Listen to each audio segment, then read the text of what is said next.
Good morning, class 7th. Students, we have done 4 chapters of history portion and now we are switching our portion and now we will discuss chapter number 4 which is related to a geography portion. We have done 3 chapters in the previous classes and we will discuss chapter number 4 atmosphere, weather and climate in this class. So let's start with the introductory part of this chapter, that is the introduction of atmosphere.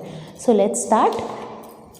Now there are 4 major domains of the earth that we have discussed in the revision part of chapter number 1st, I think so. So first of all let us discuss all the domains: atmosphere, lithosphere, hydrosphere and biosphere. मैंने यहाँ पर इनकी short terms लिखी हैं. तो सबसे पहला atmosphere हम लोग देखेंगे इस क्लास के अंदर. Atmosphere, lithosphere, biosphere, hydrosphere and biosphere are the 4 major domains of the earth, we can say. So one of the major domains of our earth which is the part of our physical environment is the atmosphere. Obviously atmosphere is a thin envelope of air that surrounds the earth. बिल्कुल एक पतली सी layer है अर्थ के चारों तरफ जो कि फैली हुई है, that is known as atmosphere. It extend for about 700 kilometre into the space. मतलब हमारे अर्थ के लैंड सरफेस एरिया से लेकर 700 किलोमीटर अबव तक ये एटमॉस्फेयर के ये जो लेयर है वो एक्सटेंडेड है. And this layer of gases, इसके अंदर बहुत सारी गैसेस इंक्लूडेड हैं. मतलब हम रहते बायोस्फेयर में हैं. हाइड्रोस्फेयर से रिलेटेड, हाइड्रोस्फेयर का मतलब वाटर, लिथोस्फेयर का मतलब ज़मीन, एटमॉस्फेयर का मतलब है गैसेस. इन तीनों का जो मिक्सचर है वो है बायोस्फेयर. तो अगर हम जब एटमॉस्फेयर की बातें करते हैं तो एटमॉस्फेयर गैसेस से मिलके बनती है. अब गैसेस में जैसे nitrogen, oxygen, carbon dioxide, argon, बहुत सारी ऐसी गैसेस हैं, उनसे मिलकर ये बनी है. तो this layer of gases is held around our planet by the force of gravity of the earth. क्यों हम लोग अर्थ पर ही रहते हैं? क्यों हम जाके नेपच्यून पर नहीं रहते, या फिर हम मर्करी पर नहीं रहते, वीनस में नहीं रहते? हम लोग मार्स में पॉसिबिलिटीज़ खोज रहे हैं, हम लोग मून पर पॉसिबिलिटीज़ खोज रहे हैं, बट अभी पॉसिबिलिटीज़ हैं बिकॉज वहाँ पर राइट अमाउंट में गैसेस नहीं है, वहाँ पर एटमॉस्फेयर नहीं है फॉर अस. क्योंकि अर्थ पर ही हमें इस तरीके का एटमॉस्फेयर मिलता है, गैसेस की ऐसी लेयर मिलती है जिसकी वजह से हम लोग अर्थ पर रहते हैं. Now we will move forward to the importance of atmosphere. So the atmosphere is basic to the survival of earth, survival of life on the earth. This protective blanket shield us from the sun's harmful ultraviolet rays. So sun की जो harmful ultraviolet UV rays हम जिसे बोलते हैं, जैसे हम बाहर जाते हैं तो हम लोग ग्लेयर्स लगाते हैं, मीन्स हम लोग चश्मा लगाते हैं. चश्मा क्यों लगाते हैं? जो सन की हार्मफुल रेज है वो हमारी आइज़ को इफ़ेक्ट करेंगे. तो सन की हार्मफुल रेज से हमारी जो स्किन होती है, हम 4 दिन बाहर जाएंगे तो जो हमारी स्किन है उसमें हमें डिफरेंस देखने को मिलता है. तो यहाँ की स्किन थोड़ी बोन जो जली हुई बोन जो हो जाती है, यहाँ के अंदर की स्किन सही होती है. बहुत सारे लोगों में यहाँ पर डिफरेंसेस देखने को मिलता है. तो सन की जो हार्मफुल रेज हैं उससे एक चादर की तरह, जिस तरीके से जो ब्लैंकेट होता है वो हमें सर्दी से बचाता है, उसी तरीके से एटमॉस्फेयर जो है वो हमें सन की अल्ट्रावायलेट रेज से बचाता है. एज अ प्रोटेक्टिव शील्ड की तरह काम करता है. हम लोगों ने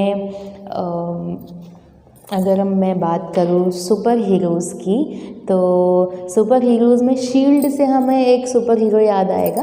तो जिस तरीके से उसे उसकी शील्ड बचाती है, उसी तरीके से हमें सन की अल्ट्रावायलेट रेज से एटमॉस्फेयर एक प्रोटेक्टिव शील्ड की तरह प्रोटेक्ट करता है ना. और भी क्या क्या एडवांटेजेस हैं एटमॉस्फेयर के? It protect us from the fierce heat of the sun by day and keeps the earth surface warm at night by trapping the sun's heat.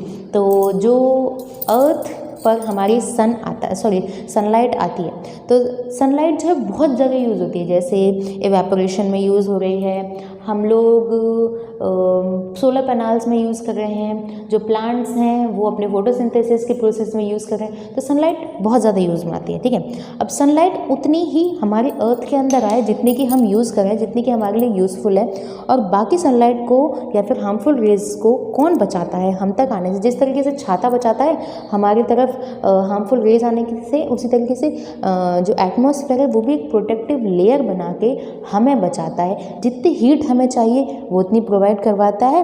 And अब वापस जब हीट शाम को चली जाती है, मतलब जैसे ही सनलाइट शाम को जब सनसेट हो जाता है उसके बाद सनलाइट नहीं रहती, पर फिर भी हमें जितनी भी सनलाइट आई है वो एटमॉस्फेयर अपने पास रखता है, ताकि हम रात में सन की हीट से, यहाँ एक लाइन है, earth surface warm at night by trapping sun's heat. Sun की हीट को एक तरीके से ट्रैप कर लेता है ताकि बिल्कुल सनलाइट जाने की वजह से ठंड ना लगे। ठीक है, तो सन एटमॉस्फेयर क्या कर रहा है, जितनी हमें चाहिए उतनी रखी उसने, वापस जितनी भेज दी, और रात में भी वो एक तरीके से सेव रख रहा है ताकि हमारा जो अर्थ का एटमॉस्फेयर है बिल्कुल सनलाइट जाने की वजह से कूल डाउन ना हो जाए।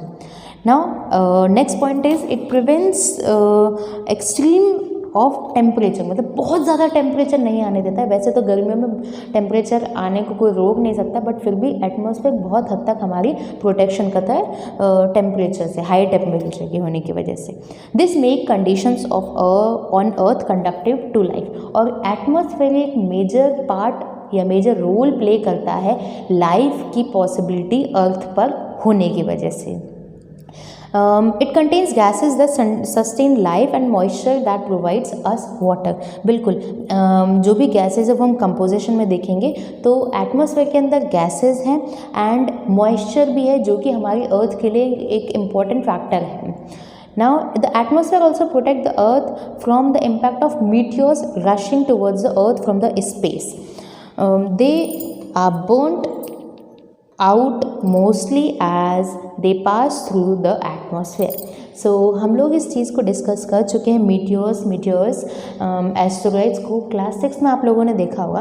तो जब मीटियोर्स अर्थ की तरफ आते हैं तो जो एटमॉस्फेयर है, एटमॉस्फेयर की फ्रिक्शन की वजह से वो खुद ही जो ऊपर है बहुत ज़्यादा एल्टीट्यूड में खुद ही बर्न आउट हो जाते हैं, मतलब खुद ही जल जाते हैं। वो अर्थ के अंदर तक, मतलब अर्थ सरफेस तक आने पाते हैं क्योंकि एटमॉस्फेयर की फ्रिक्शन की वजह से खुद ही जल जाते हैं।